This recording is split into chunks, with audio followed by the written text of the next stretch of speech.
No, No, no, no, no, hoy no, hoy no. Lo han retrasado seguro. I cannot wait for Vale, this es thing. It's mañana, going ok. to be Vale. crazy. En principio Mañana se esta lanza un mañana. Falcon Heavy, que estaremos también en directo en el canal, porque evidentemente un Falcon Heavy no se lanza todos los días y vamos a estar aquí retransmitiéndolo en directo. Además, es un directo que es un poco especial para mí. Ahora os lo cuento. Sí, ya Otra, sabes. Josep, ¿tienes otra donación? O sea, el cohete más grande, venga, vale, pues a lo mejor ya tienen el récord. Ahora, la primera vez o capturar un cohete. Eso es un récord mundial. Nadie lo ha hecho hasta ahora. Y nadie lo va a hacer.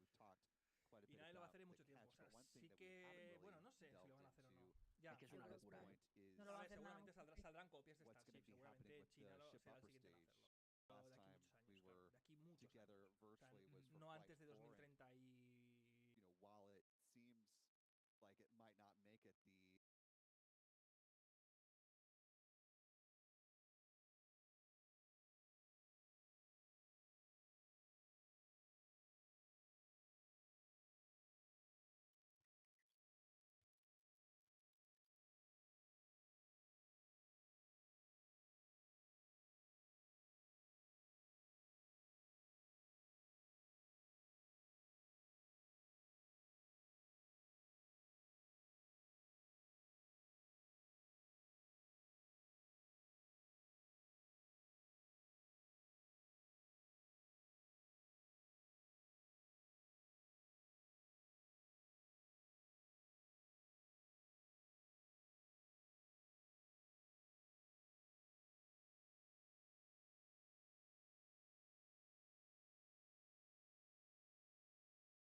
Attention all operators on countdown one. This is the final go for flight 2 of Starship. Ground gas closeout is starting. Clock is rolling. T-minus 30 seconds. Ground gas closeout is complete. Go for launch. Stage Bravo is go for flight. Stage 1. Go. Stage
Bienvenidos a nuestro canal.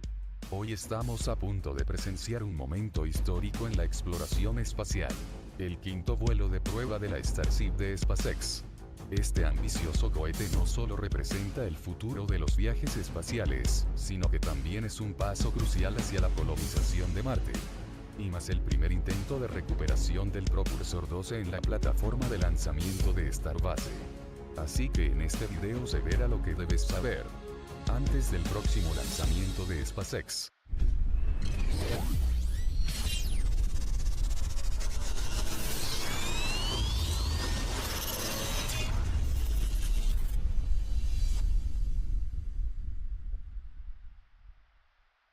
Antes de eso se menciona que no hay licencia de lanzamiento de Administración Federal de Aviación.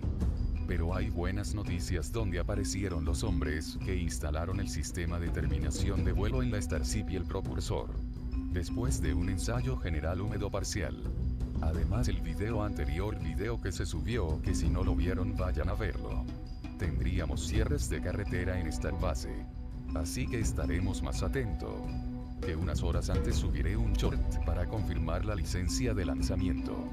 Vamos. El día del lanzamiento está programado para el domingo 13 de octubre, así que será en un día de descanso. Un lanzamiento muy importante, donde se intentará atrapar al propulsor durante el aterrizaje con la plataforma. Los vehículos que harán este vuelo serán la Starship S-30 y el propulsor B-12, donde aún no sabemos las mejoras que se le aplicaron a estos prototipos. Pero esperemos en el caso de la Starship no se desintegre la aleta como en el anterior vuelo. La trayectoria será la misma que la anterior a la Starship intentará un reingreso y amerizaje en el Océano Índico. Después de 4 intentos este será la trayectoria del vuelo. A los 00 y 3 segundos. Comienza la secuencia de encendido de los motores Raptors. A los 2 segundos inicia el lanzamiento y inicia a levantarse el cohete y 10 segundos después inicia a ponerse en la posición y ángulo para la trayectoria. A los 1 minuto y 2 segundos primero inicia a alcanzar la velocidad del sonido. Se vuelve supersónico y después alcanza el punto de Max. Momento de máxima tensión mecánica en el cohete, es el punto en el que el vuelo atmosférico de un vehículo alcanza la diferencia máxima entre la presión total de dinámica de fluidos y la presión estática. A los 2 minutos y 41 segundos iniciaría el separación en caliente iniciando el apagado de propulsor.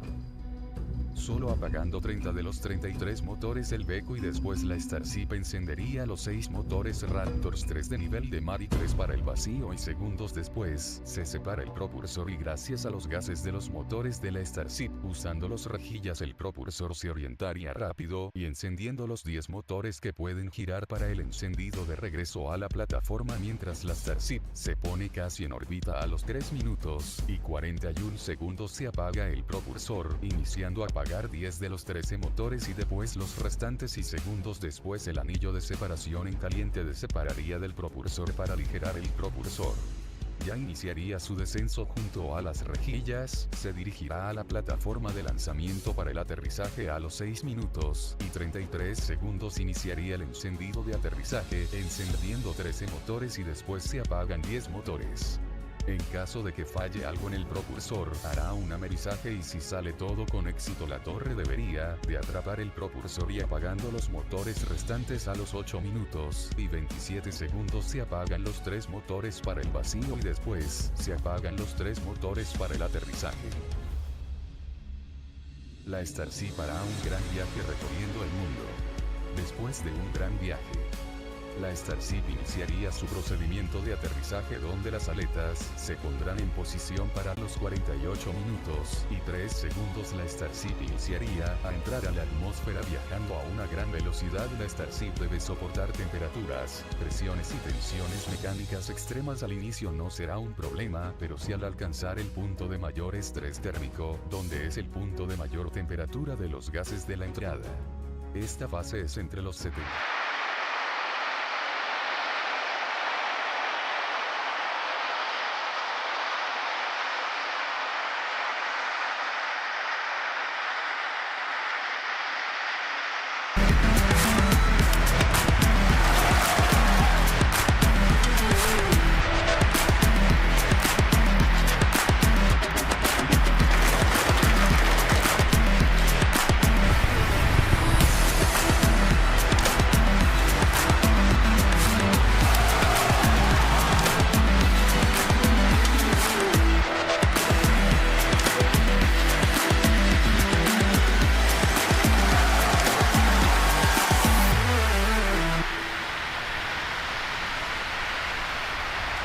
It is 6:54 a.m. in Starbase, Texas, a gorgeous sunrise, and Starship is targeting liftoff in just 30 minutes and 18 seconds from now at 7:25 a.m. Central Time.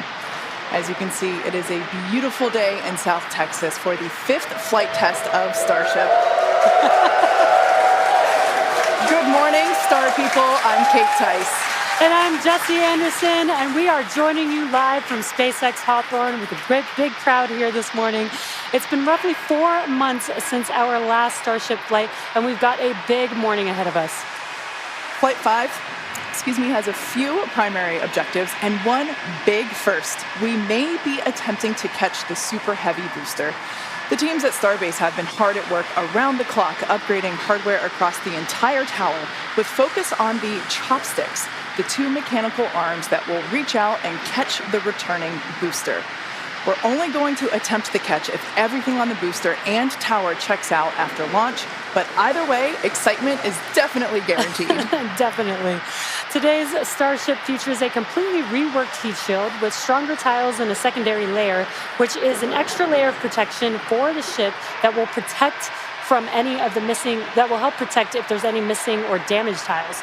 Now, not only did we replace the entire heat shield with our newest generation of stronger tiles for today's flight, we'll also be flying a handful of aluminum tiles that are there to help the team understand the thermodynamic environment during re-entry. If you were with us for Flight 4, you'll know how hard those heat shield tiles worked during the ship's re-entry. Did they ever? As you can see there, they worked incredibly hard. This big heat shield rework that we're talking about promises to increase the likelihood of Starship being better protected during controlled re-entry as it heads towards its flip maneuver and landing burn for a soft splashdown on target in the Indian Ocean, just like we did in Flight 4. And we'll have to wait and see, keep your fingers crossed, but we may have some new views in store for you today as well. Right, like all test flights, we want to learn as much as possible, and views of Starship during all phases of flight help us to keep improving the vehicle for recovery and reuse.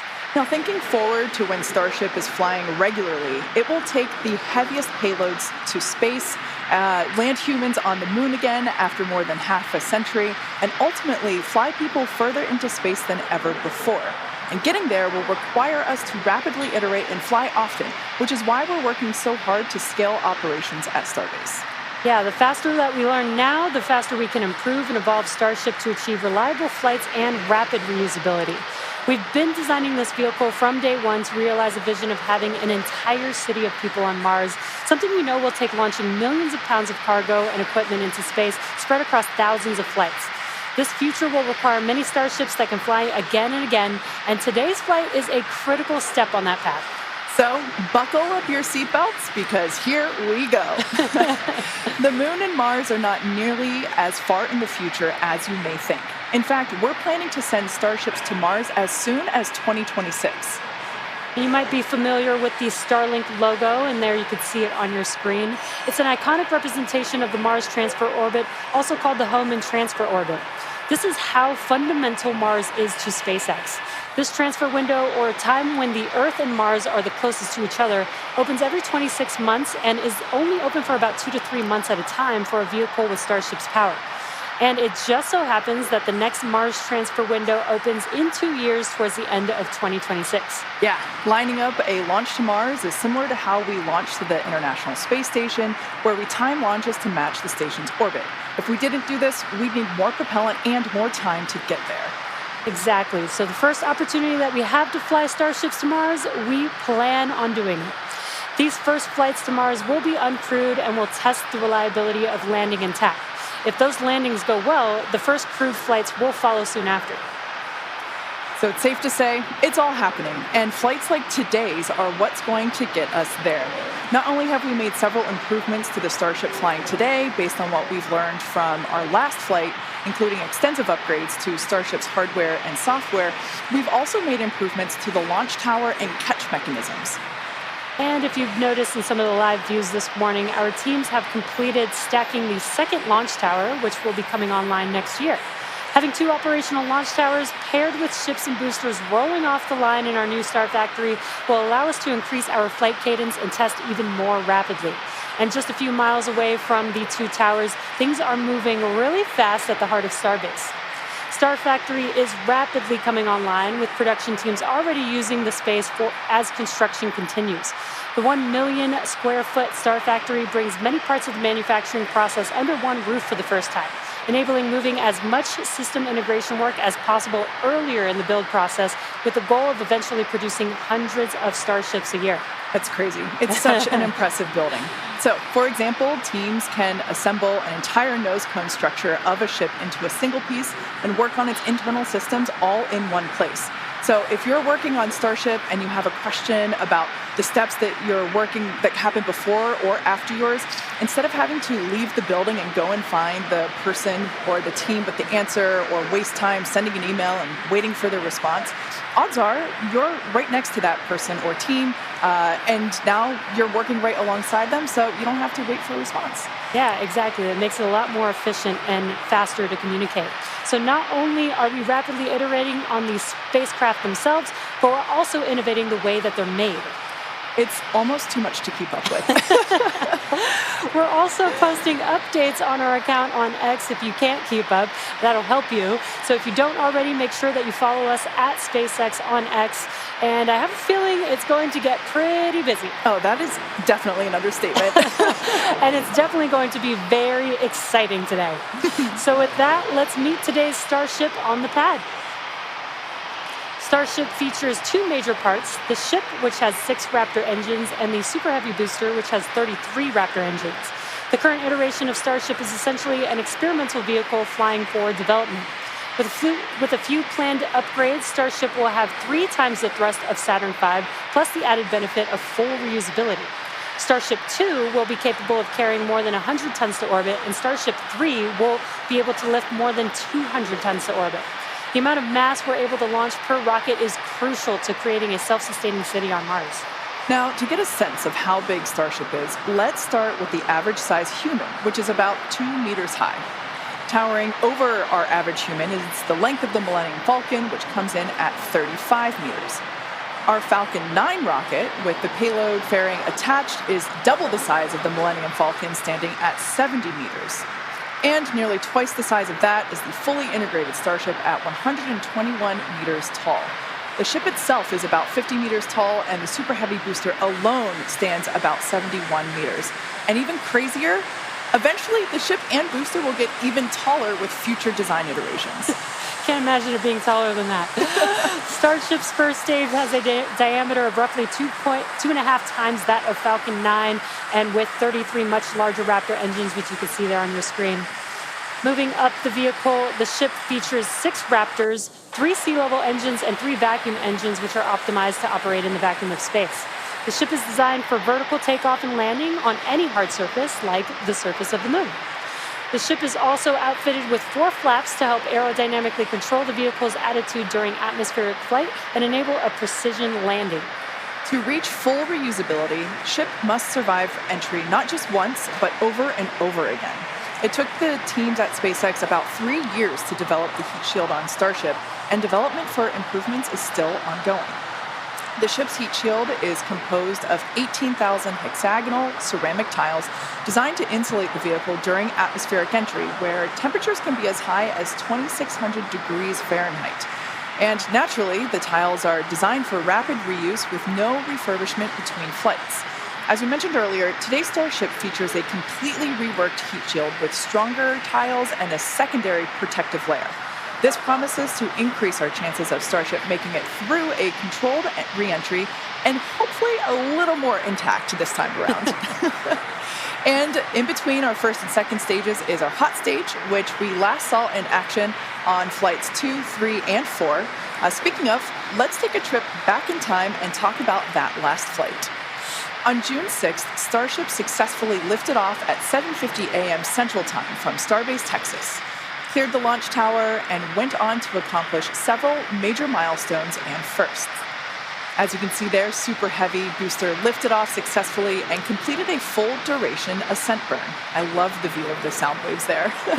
Following separation, Super Heavy booster successfully completed its flip maneuver, boost back burn as well to send it toward the splashdown zone, and it also jettisoned the hot stage adapter, as you can see there.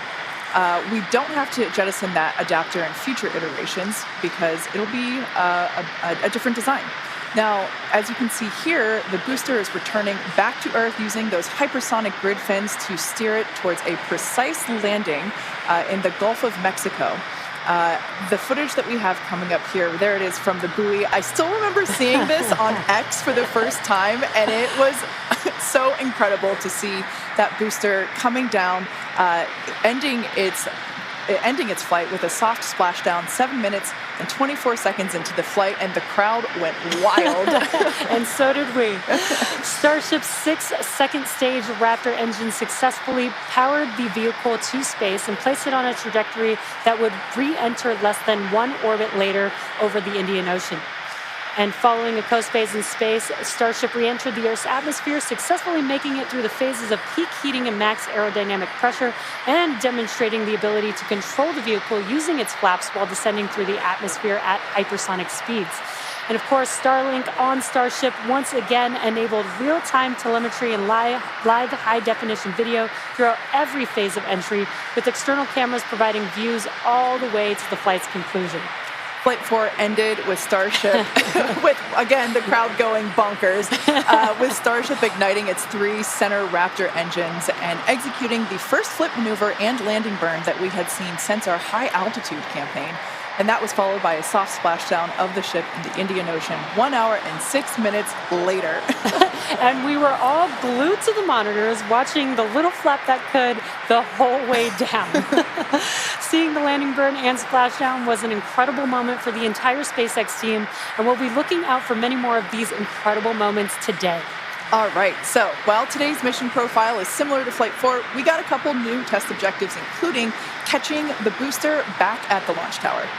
In about 18 minutes from now, Super Heavy will ignite its 33 Raptor engines and lift off from Starbase. A little more than 2.5 minutes into flight, the Super Heavy booster will separate from the ship in a hot stage separation. After that separation, the booster will perform a flip maneuver followed by a boost back burn. And about 2 seconds after that burn ends, we'll jettison the booster's hot stage. As it heads back towards the ground, the booster will either attempt a landing, will have a landing burn, but then will either return to the tower or splashing down in the Gulf of Mexico. Meanwhile, the ship's engines will remain lit for just under 6 minutes during its ascent phase before shutting down for the coast. The ship will coast for about 40 minutes or so, reaching a peak altitude of about 213 kilometers.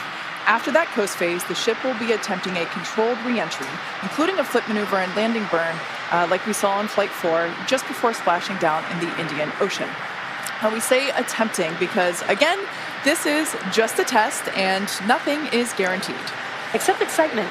Well, of course there is that. Now, both the booster and ship have to contend with some extreme conditions on re-entry, which is where those heat shield tiles will be put to the test. For this flight test, we do not expect to recover any hardware from the ship. With the exception of Falcon, this is no different than what happens to most rockets flying today that are expended, meaning that they fall into the ocean after completing their mission. Eventually, we will return and reuse Super Heavy boosters and Starships as we do today with Falcon 9 and Falcon Heavy boosters. And in fact, we've landed Falcon boosters 352 times to date. Oh, man, I hear you say that number, and that is just wild. I still remember the night, or at least most of the night, that that Falcon landed for the first time, and it still feels like yesterday. Yeah, definitely one of my favorite moments at SpaceX. And returning Super Heavy promises to be an even more impressive sight and a huge moment on the road to rapid reusability. Yeah, speaking of rapid reusability, future Starship designs will give Super Heavy boosters a lighter weight and integrated hot stage intended for full reusability, which will mitigate the need to jettison the hot stage like we'll do today. Similarly, even though ship recovery is not expected, the telemetry and data we receive all the way to the end is what we're what we're looking for, and is what will get us to a rapidly reusable Starship of the future. Yeah, exactly. In other words, just like previous Starship flights, the payload for this mission is the data.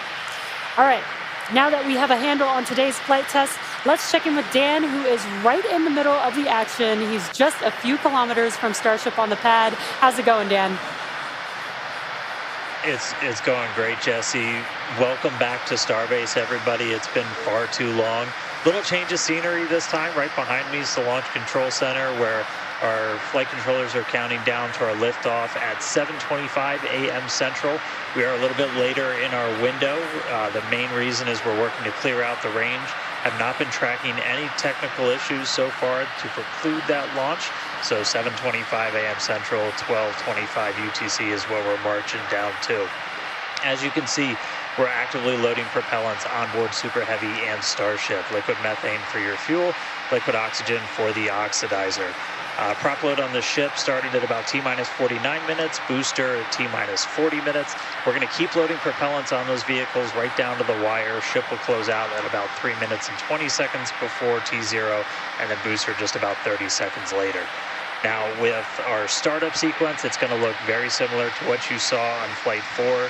We already tested it with this booster and its static fire. We're going to see the Raptors start to make fire at about T-minus 3 seconds, and then we'll start them up in 3 different banks. The first inner 13 will fire, and then about a second later, 15 of the outer ring engines, and then about 0.8 of a second after that, those final 5. Another reminder, if we need to hold, we have a built-in spot at T-minus 40 seconds. We can hold for stuff like if we need to finish clearing the range or if any other technical issues pop up, just kind of in the last second. But if there's nothing holding us back, we're going to go right past that and go down to 0. So, I mean, as of right now, we're just under 14 minutes away from liftoff, not working any technical issues. Range is expected to clear. We're just clearing out a few more boats. And as you can see, the weather is perfect. We had 100% go for launch from the weather officer, so that was pretty unprecedented and something we really like to hear. If we're not able to go today, since we are loading prop, it would likely be about 48 hours before our next attempt. But good thing we're going to launch today. Really looking forward to being able to turn around and see it this time. Counting down to 7:25 a.m. Central, and I'll see you guys in a couple of minutes. I'll send it back to you in Hawthorne. Thanks, Dan. Now, one of the most exciting objectives for Flight 5 today is attempting to return the booster to the launch site that you see right there, and it will be caught by the tower. We refer to this simply as booster catch. As you've heard us say, Starship and Super Heavy are designed to be rapidly reused, which is why we've developed a novel way of returning the vehicles that leverages the same hardware we use for stacking ahead of flight. Right now, when we recover our Falcon boosters, they either return to a separate landing zone on land or to a drone ship in the ocean, both of which require time to transport the vehicle back to the launch site. In order for us to achieve truly rapid reusability, we need a quicker turnaround, and you can't get much faster than returning the launch vehicle right back to the launch site where it needs to be in order to launch again. For today's booster catch attempt, while there are thousands of criteria that need to be met, there are 3 primary gates that will be in play. In order to proceed, automated checks have to indicate we have a healthy booster and a healthy tower, and the flight director must issue a manual command, which is informed by manual checks from the flight control team. If this command is not sent prior to the completion of the boost back burn, or if automated health checks show unacceptable conditions with Super Heavy or the tower, the booster will default to a trajectory that takes it to a landing burn and soft splashdown in the Gulf of Mexico. Now, thinking to the future when we're operational, after a booster returns to the launch tower, it will be inspected and reloaded with propellants, and then ready to launch another ship to orbit. For today's test, however, we're only going to attempt the catch, like Jesse said, if everything on the booster and tower checks out after launch. And of course, we will let you know as soon as we know if it's a go. We're going to be listening very keenly for that call out. Now, as always, we accept no compromises when it comes to the safety of the public and our team. So to that end, the area all around the pad and the flight path are cleared well in advance. Exactly. A lot of things have to go right in order to line up the booster catch. So don't be surprised if you don't attempt the catch today. Either way, today's flight will generate data that will continue to inform our future flights and help us get to that operational cadence. Yeah. Oh, you can't forget what else it will generate. Are you thinking what I'm thinking? I mean, I was going to say a sonic boom. Oh, I was going to say excitement, but that's a really good reminder. Now, if we do make it to a catch attempt today, Super Heavy may generate a sonic boom upon its return. And that's basically a brief thunder-like noise that we hear when an aircraft or other object travels faster than the speed of sound. Anyone that has been in the area for a Falcon 9 land landing in Florida or California, or even some space shuttle landings, may have heard one of these. Generally, the only impact in those surrounding areas of a sonic boom is the brief noise, with variables like weather and distance impacting if or how the sonic boom is heard. Here's a brief look at how these sonic booms look and sound on Falcon. I know a lot of people will be excited when they hear the sonic boom. And these are going to provide quite a show because you're going to hear those sonic booms.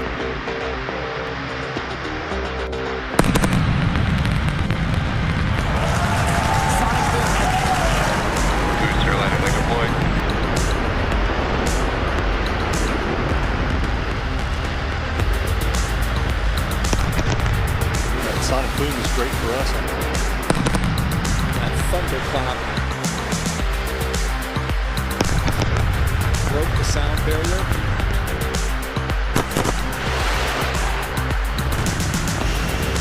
Thank you, preparation confirmed.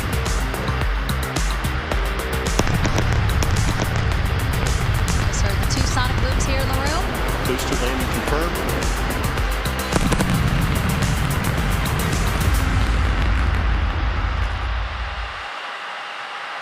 As our test flights continue, we plan to demonstrate ship-to-ship propellant transfer, which will be important in preparation for Starship taking astronauts to the moon as part of NASA's Artemis program. SpaceX will perform one uncrewed demonstration flight before NASA's Artemis 3 mission, which will be the first human surface expedition since 1972. Also in preparation for missions to the moon and Mars, we're gaining tons of knowledge from our human spaceflight missions, including free flyer flights like our recent commercial astronaut mission Polaris Dawn.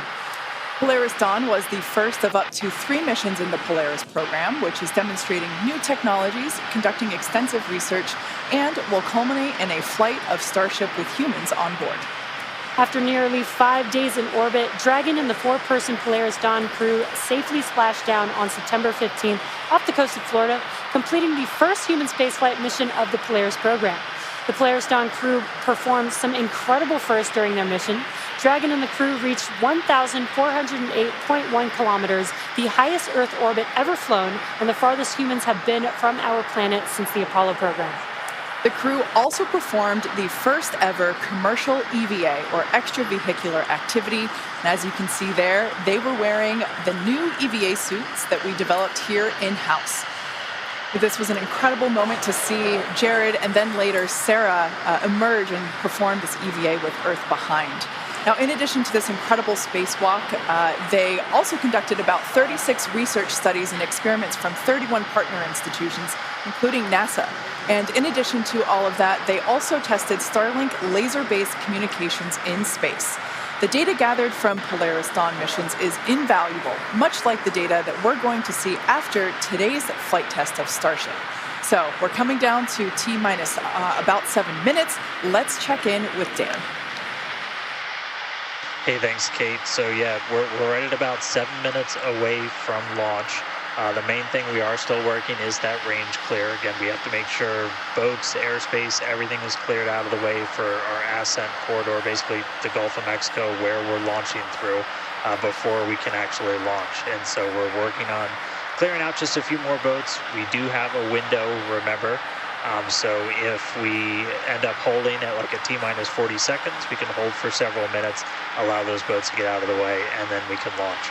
Our window is from 7 to 7:30 Central, so we don't have a huge amount of time today, but we do have some margin if we need to work with it to still get off the ground today. For now, though, we're coming up on finishing prop load on both vehicles. Header tanks are pretty much topped out on the ship. Those are going to be used for its landing burn. And again, we're going to be closing out all of the prop load at about T-minus 3 minutes, 20 seconds for the ship, and then just 30 seconds later for booster.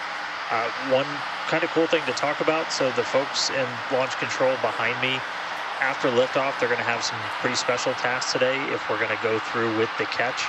They're going to be doing some really detailed inspections just visually of all of the different tower systems, a lot of those things that we upgraded, just to make sure that we are in the right posture to actually proceed with the catch. So they'll be working kind of fast and furious behind the scenes to inform the flight director's manual command to send the booster back. So if we hear that command being sent, that's going to be just, the roof's going to come off. That's going to be a really exciting moment. So otherwise, if we don't go today, as you guys talked about, there is a chance. And if we don't send the booster back, we'll do a landing burn and a splashdown in the Gulf. And then that's just another landing burn to gather more data, learn more lessons from, and then we'll come back and try to catch again on the next one. But as of right now, we're coming up on 5 minutes. There is a chance that we'll hold or extend into the end of our window, so don't be surprised if that ends up happening. But if those boats do get out of the way, we are just about 5 minutes away from launch. So I'll check back in just a moment, but back over to you, Kate and Jesse. Thanks, Dan. Our rapid iterative development approach has been the basis for all of SpaceX's major innovative advancements, including Falcon, Dragon, and Starlink. Today, we're testing hardware and systems, and we need to know how they perform under the most extreme conditions. We'd much rather find the bugs now during testing than later on more on the line. And to reiterate, we do determine an accessible level of technical risk on our vehicle pad in order to learn as fast as possible. We accept no compromises when it comes to the safety of the public or our team. So that is it. This is only the fifth of many future flight tests of Starship before it becomes fully operational. You might remember these Starlink panels that are incorporated into Starship, and you can see them there on your screen, those rectangular panels on Starship's nose cone. Starlink brings us the epic views in space and on re-entry, and also helps deliver us the critical flight data engineers need to continue development. In addition to enabling our rapid iteration on Starship, Starlink is also enabling life-saving communication here on Earth. SpaceX is sending tens of thousands of Starlink kits in response to Hurricanes Helene and Milton, and providing free service through the end of the year to support recovery efforts. The Starlink team also worked with T-Mobile to activate our direct-to-cell satellites to provide basic texting on T-Mobile and emergency alerts for all phones and carriers of those in affected areas. If a phone connects to a Starlink satellite, it will have 1 to 2 bars of signal and show T-Mobile SpaceX in the network name. SpaceX's direct-to-cell constellation has not been fully deployed, so these services are being delivered on a best effort basis. Starlink is enabling life-saving communication here on Earth and continues to help us push the limits in space. In the short term, by providing great views and real-time data on our next few flights, particularly through re-entry, which historically is a blackout period for all communications.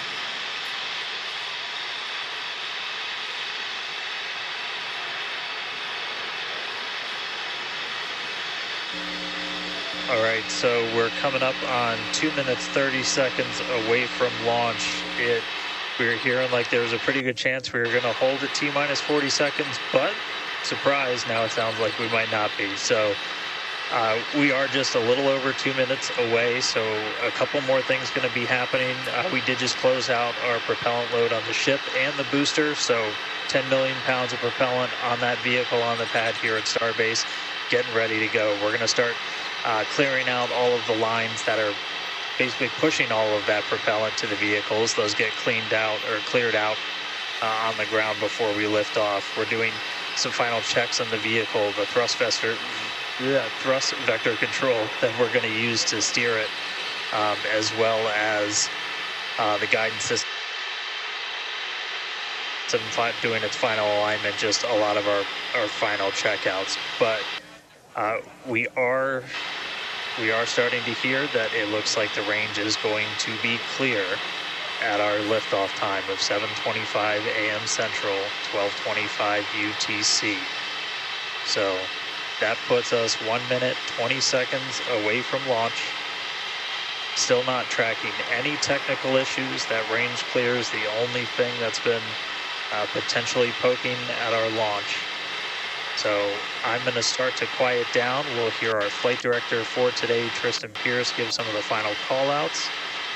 As of right now, we are 1 minute away from liftoff.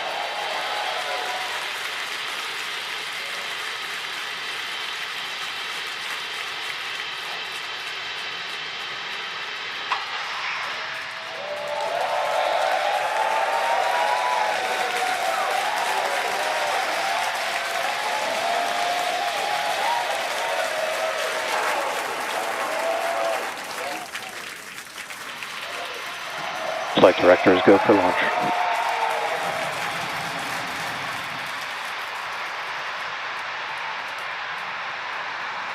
Best words you could possibly hear, 20 seconds away from liftoff.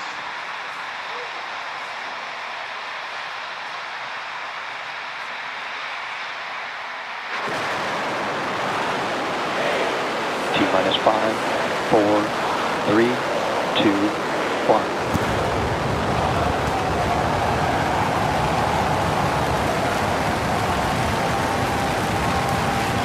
We have liftoff. Vehicles pitching downrange.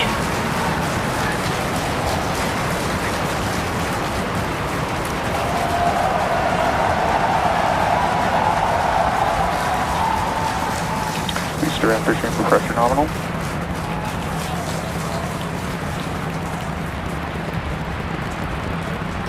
Seconds into the flight, the rumble's just starting to reach us here at launch control.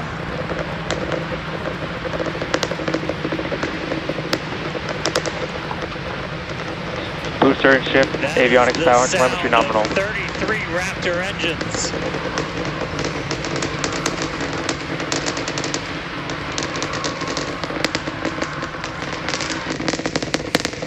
Max Q. Through the maximum aerodynamic pressure, the most stress the vehicle's going to see on the way uphill.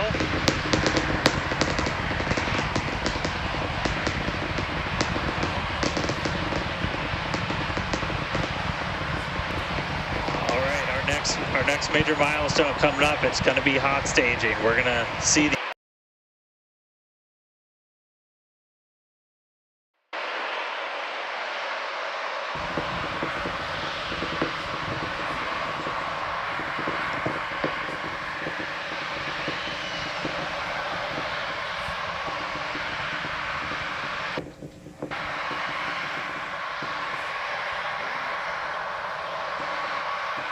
So hot staging is going to be the next thing coming up. First, we're going to see the booster's engines start to shut down.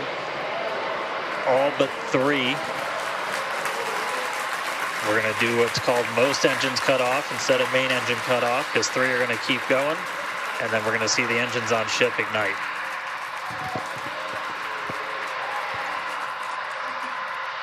Right now, the tower team is doing their go, no go.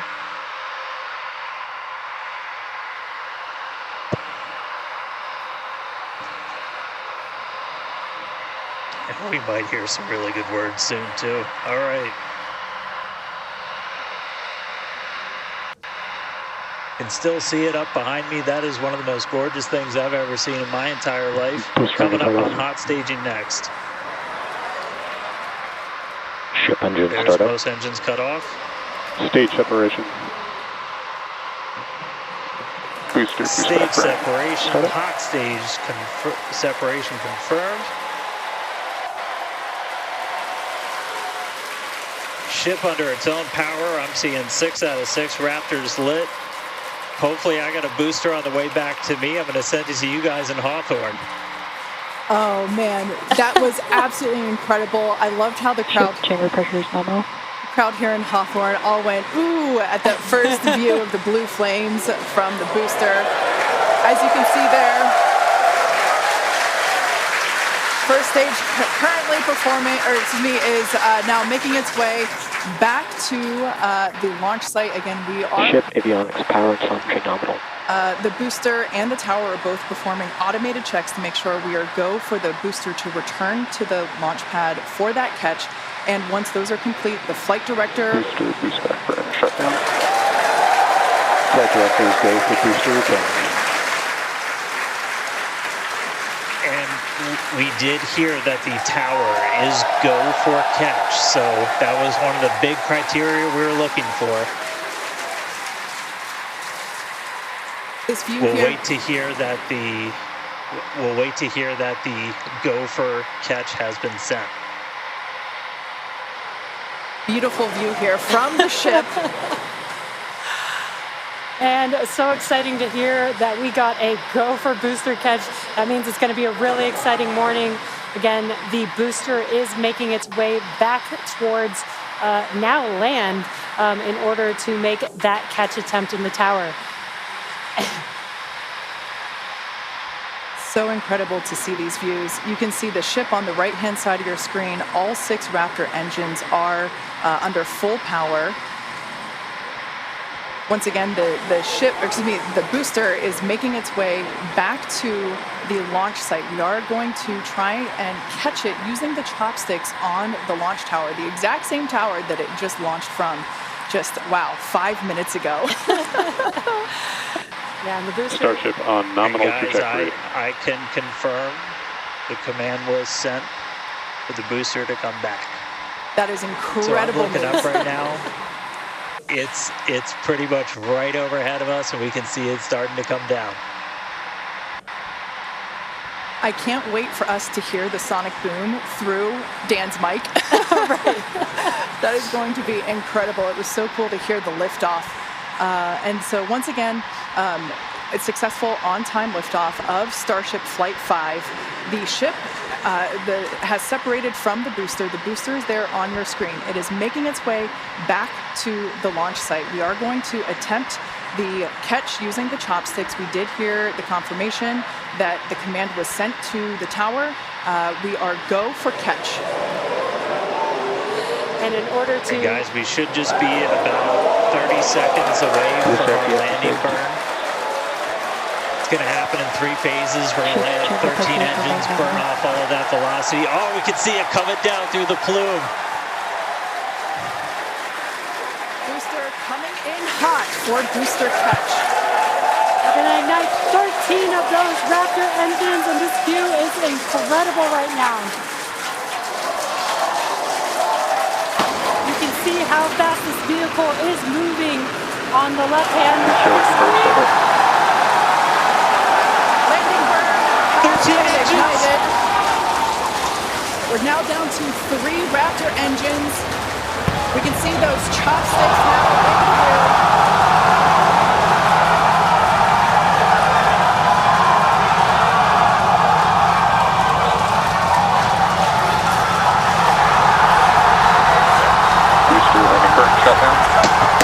Megadilla had popped the booster.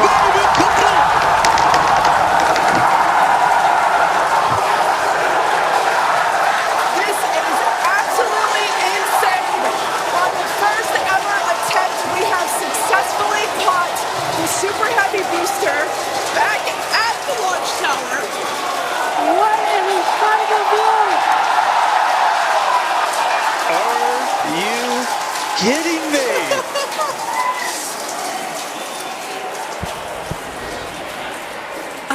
Dan, Wow. I don't know about you, but we're losing our stuff up here.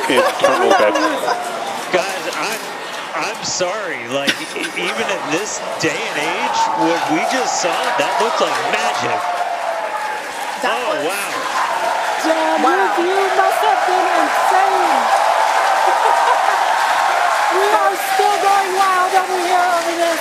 Folks, this is a day for the engineering history books. This is a live view of the Super Heavy booster as it has just been successfully caught back at the very same launch tower that it just came from. Dan, I love this.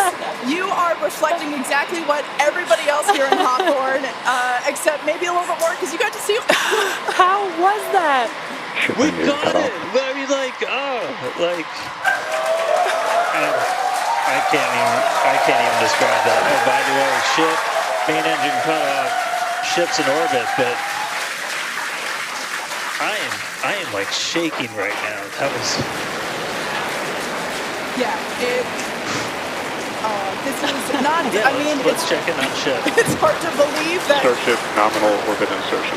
All right, exciting news there. It's hard to believe that, booster isn't the only excitement that we have today. Just confirmation there, a gorgeous view of planet Earth behind the ship. And it is now in the orbit that we expected it to. This is just an incredible day. Live views there as the booster vents, some pressures there. That is a live view from the top of the tower looking at the chopsticks. I am still in disbelief. I'm trying to catch my tears just like the chopsticks caught the booster. It has been nonstop since liftoff. And we are all so excited about everything that's been happening so far this morning. With the booster having completed its job for today, we are going to take a short break for the next 30 minutes. We'll return back at T plus 40 minutes while the ship continues to coast before re-entry. Oh man, and as with previous flights, Starlink may actually enable us to talk with the ship through re-entry with no communication blackout. We of course are still testing Starlink during this phase of flight, so nothing is certain, but if we do have views, we'll be sure to bring those to you live. Views or no views, we'll see you back here at T plus 40 minutes for coverage of Starship's re-entry, flip maneuver, landing burn, and splashdown.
Welcome back to Starship's 5th flight test. It has been an exciting day so far. Even the crowd here is still so excited. We lifted off from Starbase at 7:25 a.m. Central Time. The Super Heavy booster and ship had a successful separation as well as a good boost back burn and good separation of the hot stage adapter. The Super Heavy booster then completed the landing burn with 13 Raptor engines igniting and slowing down the vehicle perfectly from Mechazilla to catch the Super Heavy booster for the first ever land recovery of the vehicle.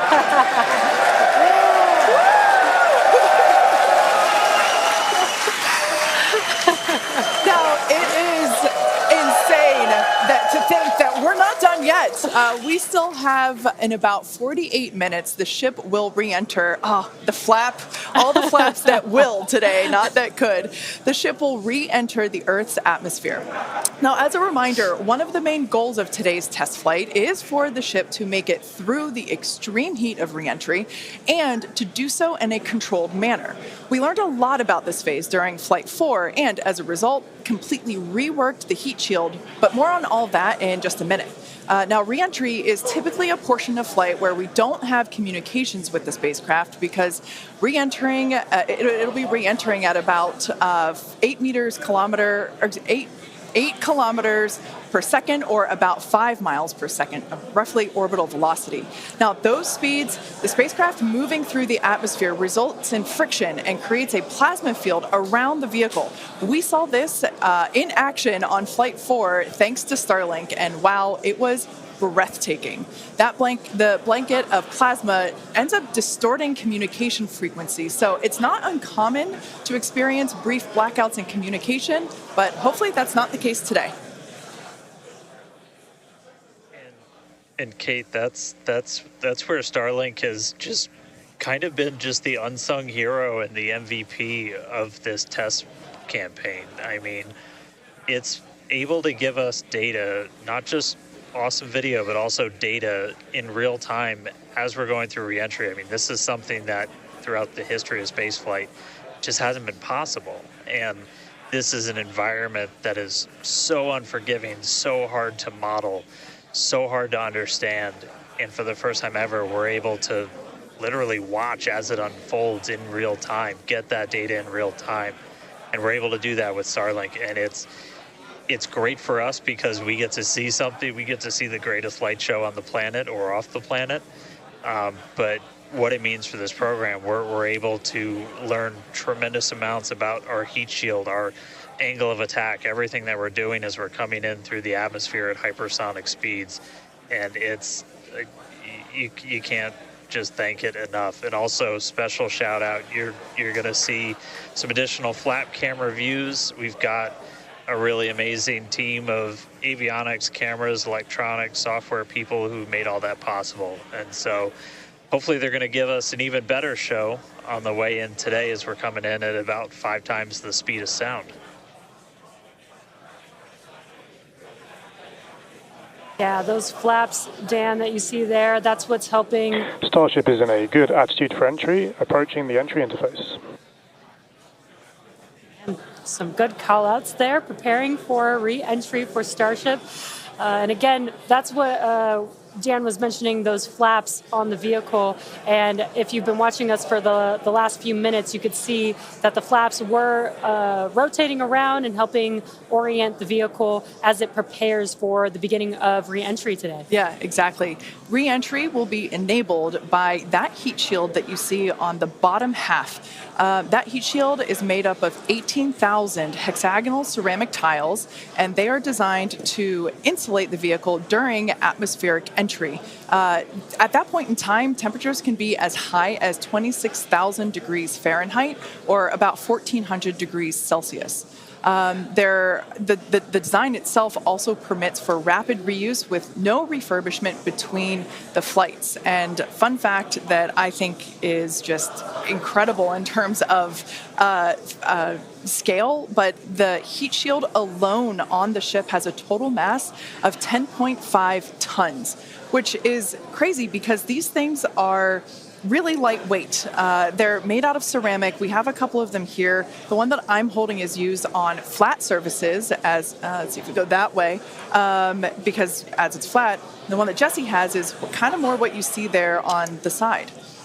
Yeah, exactly. And having these different shapes, the flat version and the curved version, allow us to cover a lot more of the surface area of the vehicle. Again, we need to protect every portion of it. So even those curved surfaces, and especially the hinge area, if you watched Flight 4, is really what we want to make sure that we protect. And yeah, Kate, these are very, very lightweight. But when you put 18,000 of them together, they add up to 10.5 tons, which is incredible. Now, we did mention earlier that the heat shield has been completely reworked. Starship has entered the atmosphere, remains on a nominal entry trajectory. We can start to see that plasma now starting to build up on the side. It's not quite full plasma yet, but we are starting to see that color indicate that the heat is building up on the heat shield. Yeah, this is such a cool sight to see because you really never really have gotten to see this live before Flight 4. Yeah. And as Kate mentioned, it's getting a little more red, as you can see there on your screen. That means that heat is building up. But that's exactly what these heat shield tiles are there for, is to protect against this plasma and this really, really extreme heat that the vehicle is going to see for about the next 10 more minutes or so. Yeah, so the ship will attempt to light the 3 center Raptor engines, and those are the engines that can gimbal or maneuver or point, and they do that to help flip the ship until the engines point down so that it can land using the Raptor's thrust in the ocean. So that will happen after we get through this re-entry period. Again, now starting to see. And we also might start to see the flaps actuate a little bit here as the vehicle controls its roll during re-entry. That was one of the main learning points from Flight 3 was the roll control didn't work quite as well as we wanted it to. We learned that we needed some redundancies. So we added more roll control thrusters, and we'll see those in action as well today, as that was a Flight 3 learning that worked better on Flight 4 and still enabling that same design today. Yeah. Starship has passed through 85 kilometers altitude. Flaps now have control of the vehicle. Great call out, as Kate mentioned, the flaps are controlling the attitude of the vehicle. And I love these views because it looks so calm. Everything is relative, right? So relative to this camera on the ship, it looks so calm and smooth, but the vehicle is traveling extremely fast. You can see the speed on the bottom right-hand corner of your screen. Starship is designed to land on Mars where there are no runways or other humans to help out. So we also want rapid reusability. So we're doing propulsive landing instead of a more traditional means like parachutes. And so we will use the engines on this vehicle to help slow the vehicle down for a vertical landing. Yeah.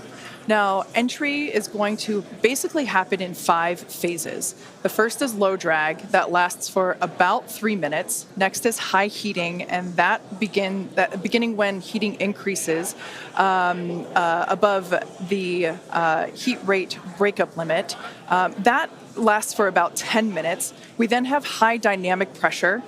Starship will continue to slow down and experience increased aerodynamic loads during that phase, and that will happen before reaching Mach 1, about a minute after. Starship is approaching the peak heating phase of entry, remains on a nominal trajectory.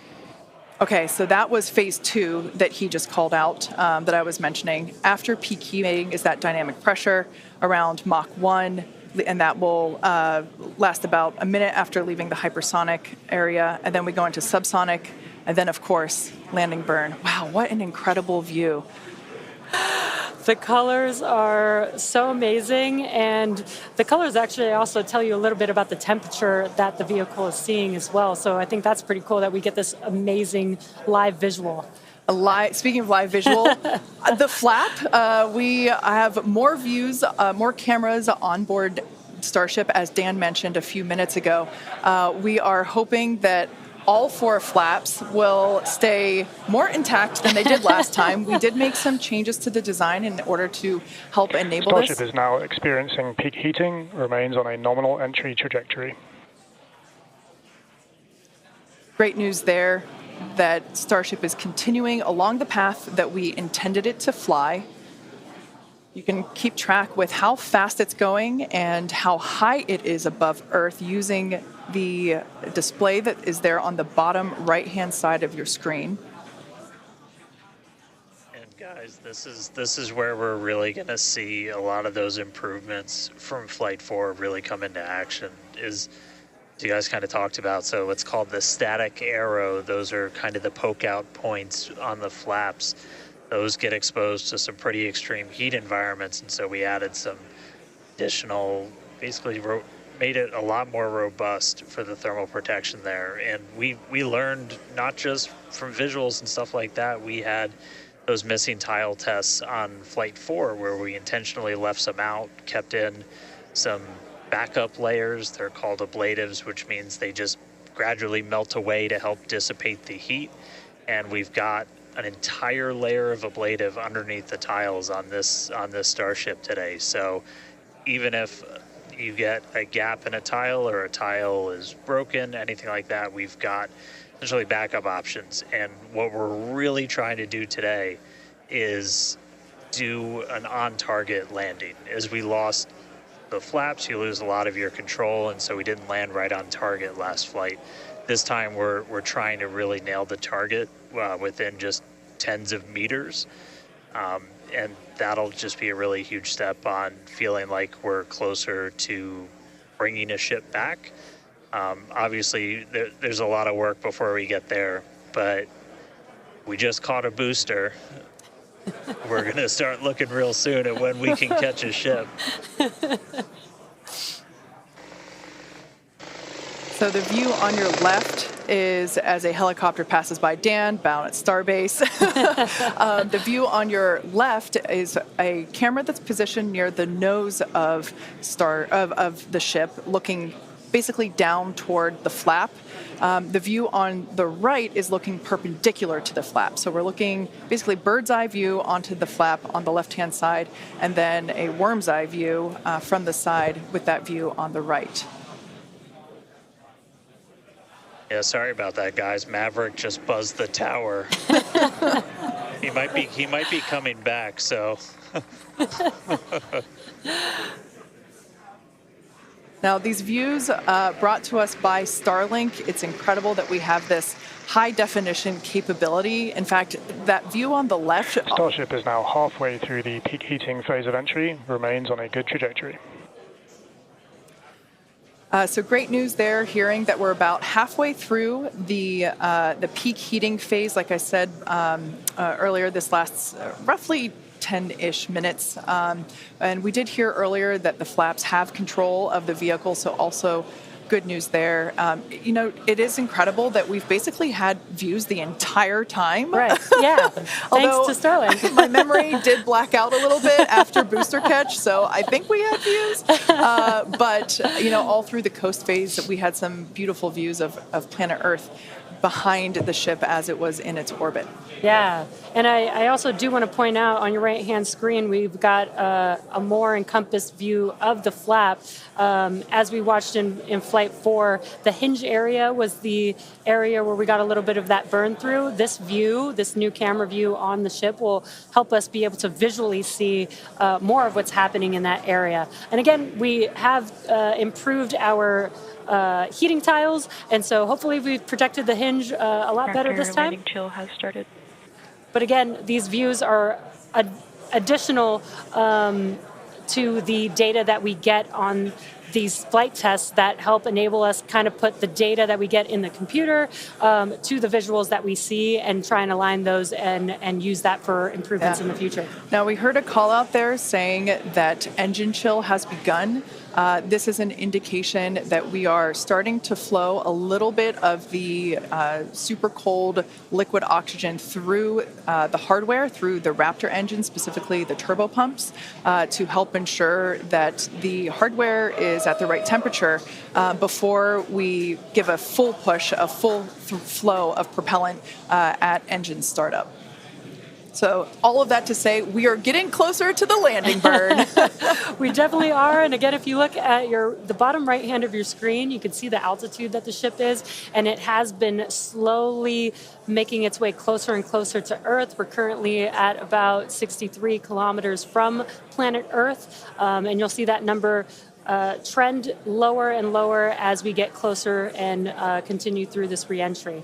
Yeah, this is going to go on for a little, actually a while longer. We have about 10 minutes or so, roughly, before we execute the landing, the ignition for the landing burn, starting with the landing flip.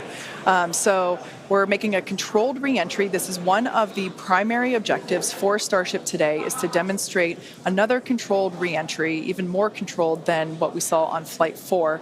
And so far, that is looking good.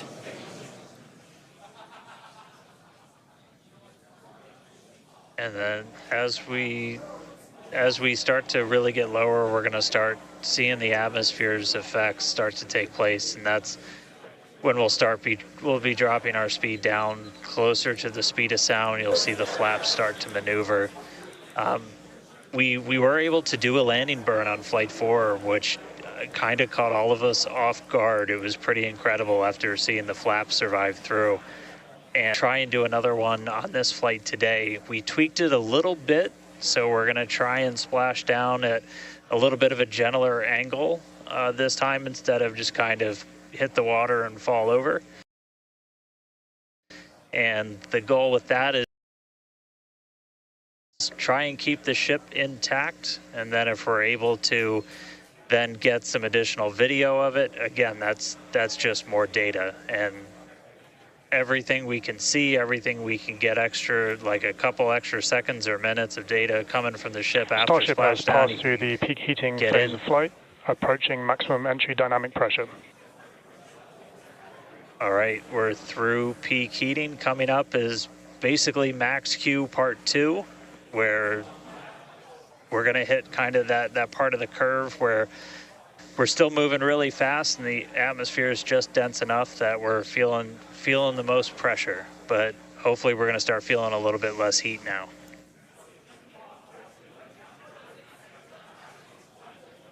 Looks like we got more views of each of the flaps on the ship as it's making its way back down to Earth.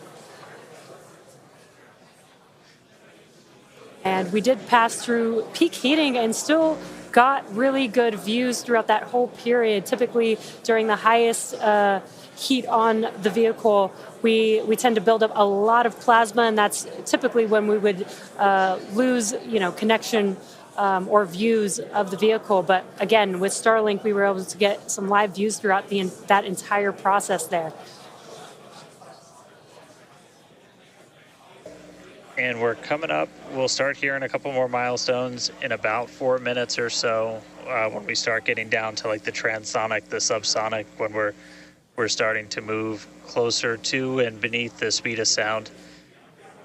And I mean, we're getting live views, we're getting live data. We've got a couple additional tests on this one today where we left off some missing tiles again to test some additional backup layers. We also have, I don't know if we can still quite see them in this view, but you may have noticed we had some kind of silvery looking tiles on Starship as well. And those were pretty much standard tiles, but they were wrapped in aluminum. And it was a pretty simplistic, straightforward one where aluminum starts to melt at roughly the same temperature where steel starts to lose its strength, not necessarily melt. And so if we see stuff melting, we know what our steel is going to be exposed to. But yeah, 59 minutes since launch, should be coming up on transonic and everything in just about 3 minutes. Now the views here, we have coverage of all 4 flaps. We can see, so for those that perhaps didn't catch a glimpse of the vehicle before liftoff, there are 2 flaps at the forward end and 2 flaps at the aft end. the larger camera view that is there on the right-hand side of your screen, that is a view of one of the aft end or the bottom end flaps. We can start to see some heat buildup and peeking through on one of the flaps there in the top left-hand corner of your screen.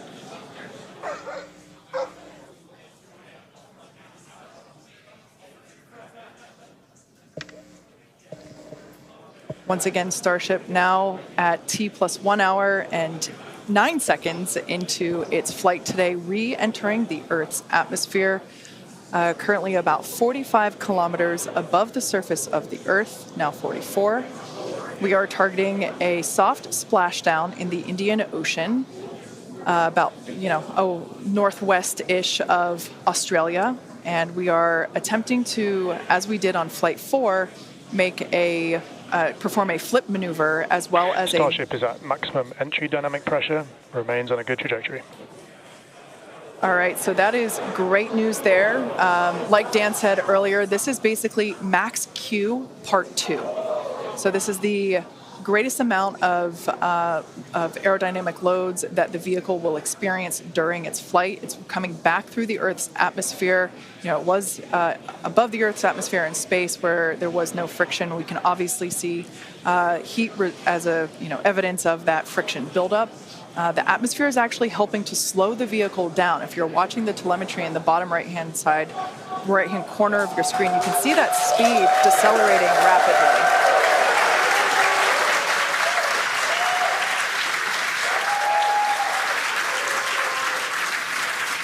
Now, the 4 flaps on the ship help steer the vehicle, and one of the main objectives for the ship today is to demonstrate controlled re-entry during this phase of flight, this re-entry phase.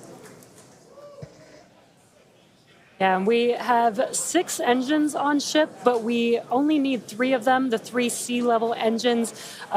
We will have that flip maneuver happen very close to touching down for splashdown. We'll do that flip maneuver, ignite those engines, slow the vehicle down immediately, and then hopefully have what we call a soft splashdown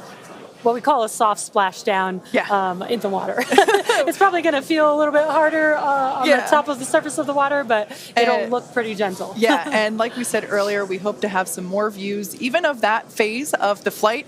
So fingers crossed that we can we can bring those to you. We are hoping to splash down softer than we did last time on Flight 4. Right now, Starship continuing to make its descent back to planet Earth. Starship is at Mach 2, remains on a good trajectory. All right, great news there. That tells us that the vehicle is traveling twice the speed of sound. So we will then, the next call out that we'll hear is that it is, traveling about the speed of sound.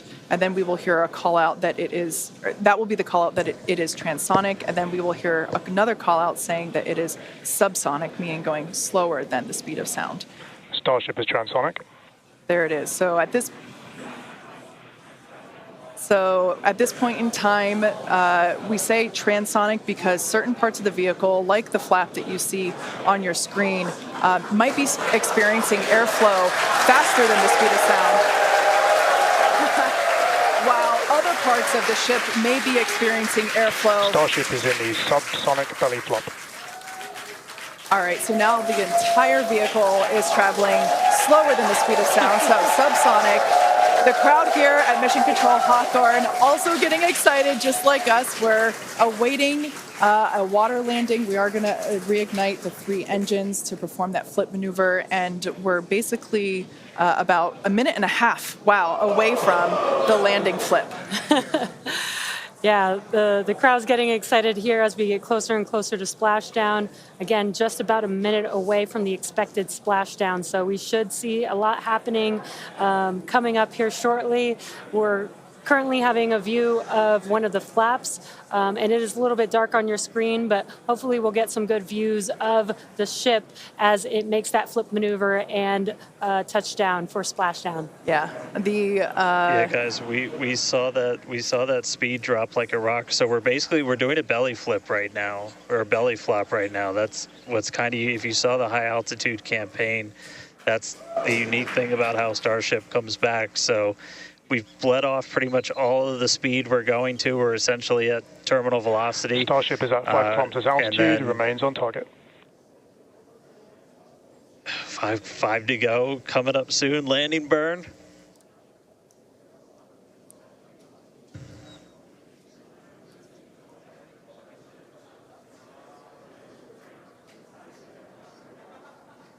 Two kilometers away. Starship is on target, approaching landing burn startup. So keep an eye on the bottom right-hand side of your screen as well. That will be the indicator when the Raptor engines ignite, if we are unable to see that illumination ourselves. Landing burn startup. What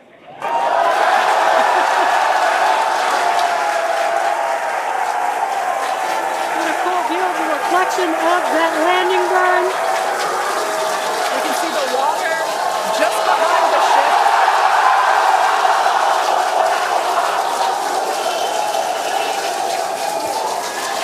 Starship has landed. An incredible view. I think it is safe to say we have a ship in the water. Touchdown! That is a live view from the ocean surface. What an incredible end to Starship's journey. A live view from a buoy that we had out at the landing zone. An incredible view of ship landing just about on target as they were calling out. That was amazing. And we were not intending to recover any of the ship's hardware, so that was the best ending that we could have hoped for.